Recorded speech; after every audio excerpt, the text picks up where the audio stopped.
There's a specific texture to putting headphones in and something releasing in the chest. Not the music that hasn't started yet. Not even the silence that follows. The act itself. The moment, the ambient signal of the environment. The conversations happening nearby. The surface friction of being in a shared space with people you didn't choose to be near. The low-grade, continuous background of the world going on without your specific involvement recedes into something you have temporarily elected not to receive. And in the half-second before anything plays, there's a release that happens somewhere below the neck that is not rest, not relaxation in the conventional sense, but something more specific. A drop in a particular kind of vigilance. The posture of someone who has just been given permission to stop tracking.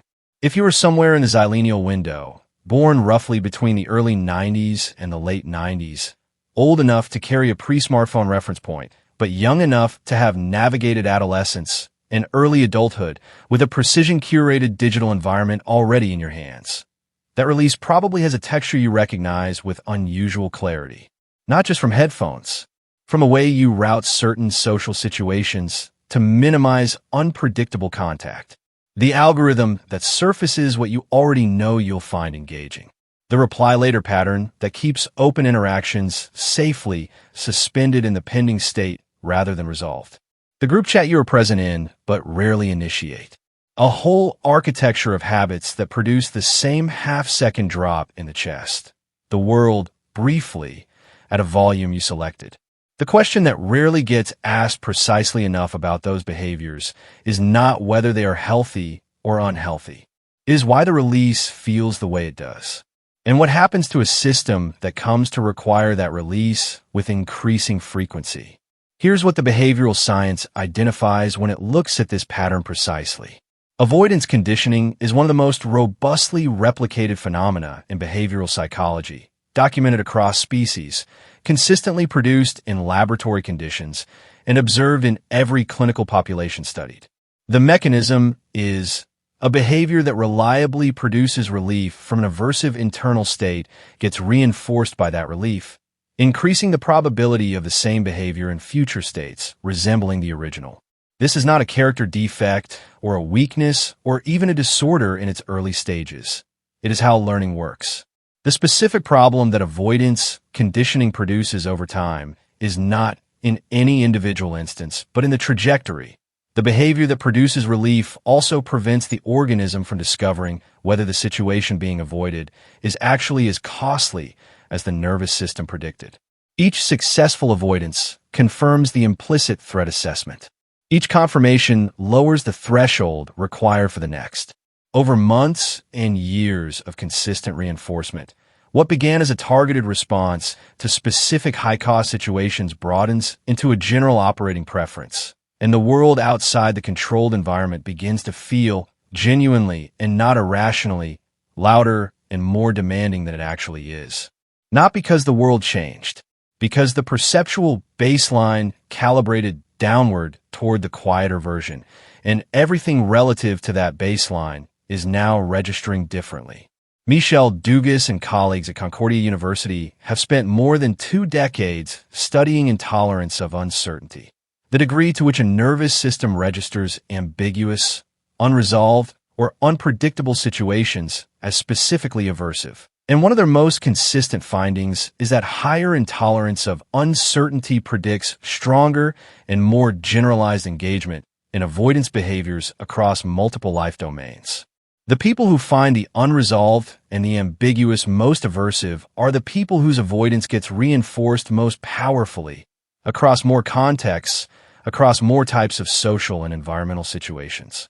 Not because they are weaker, because their nervous systems register the cost of ambiguity at higher intensity, and the behaviors that reduce that cost produce proportionally stronger reinforcement. The development of a generalized avoidance preference in this research is not random. It is the predictable output of a specific sensitivity profile interacting with an environment that offers increasingly precise and accessible avoidance tools. What the Zilenium was handed during their developmental years was an unprecedented toolkit for exactly this. Not the blunt instrument of geographic isolation or social withdrawal in the traditional sense. something far more precise: the capacity to curate the exact nature and texture of the inputs their nervous systems received at a granularity and accessibility no previous generation had access to at the same developmental stage. Noise-canceling headphones, which became consumer accessible and mainstream precisely as this cohort was moving through early adulthood, that don't mute the world so much as replace its ambient signal with a controlled alternative. Algorithm-driven content environments that learn, across thousands of individual interactions, what a nervous system already finds engaging and surfaces proportionally more of it, progressively removing the friction of encountering the unselected. Social platforms that enable deep connection with the specific frictions of physical co-presence. Unpredictability, mutual visibility, the inability to pause and curate before responding, removed. An entire informational and social environment where the degree of exposure to ambiguity and uncontrolled input can be adjusted with a precision that would have required significant physical logistics to approximate one generation earlier. Picture this. It is 2022. You're 26 years old. The toolkit has been in your hands, in progressively more refined forms, for more than a decade.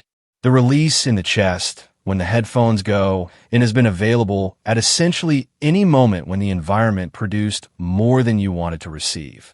The algorithm that delivers what you already know you will find engaging has become the primary lens through which a large proportion of your information about the world arrives.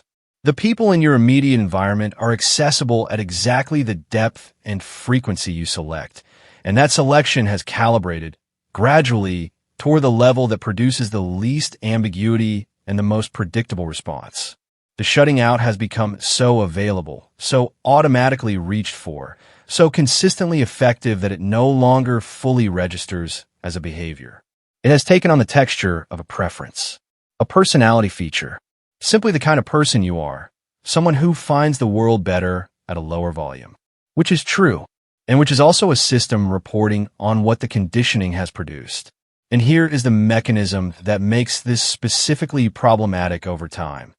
Not in the individual instance, but in the trajectory. Stanley Rackman at the University of British Columbia, whose decades of research on avoidance behavior and the maintenance of anxiety disorders established foundational models still used in clinical practice, documented the specific relationship between avoidance success and sensitivity escalation.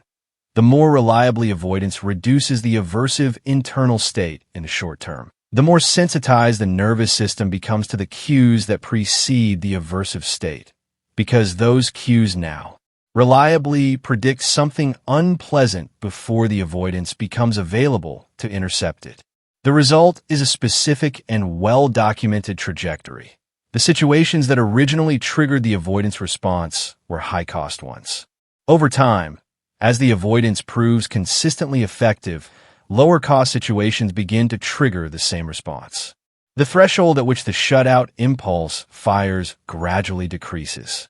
The world doesn't stay at the original volume relative to the controlled environment. It gets louder, more textured, more activating. Not because the world has changed, but because the nervous system's calibration relative to it has shifted toward a baseline that was set inside the controlled environment and that finds everything outside it proportionally more demanding.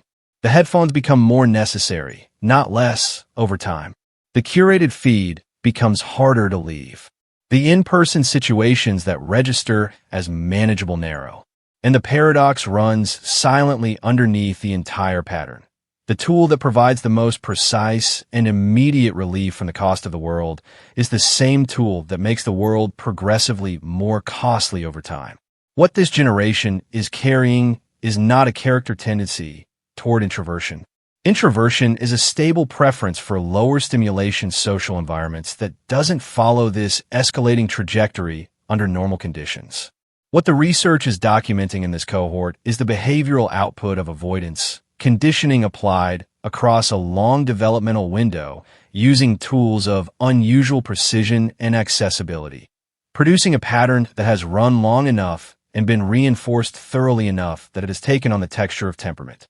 The distinction matters because the response to a preference is different from the response to a conditioned pattern.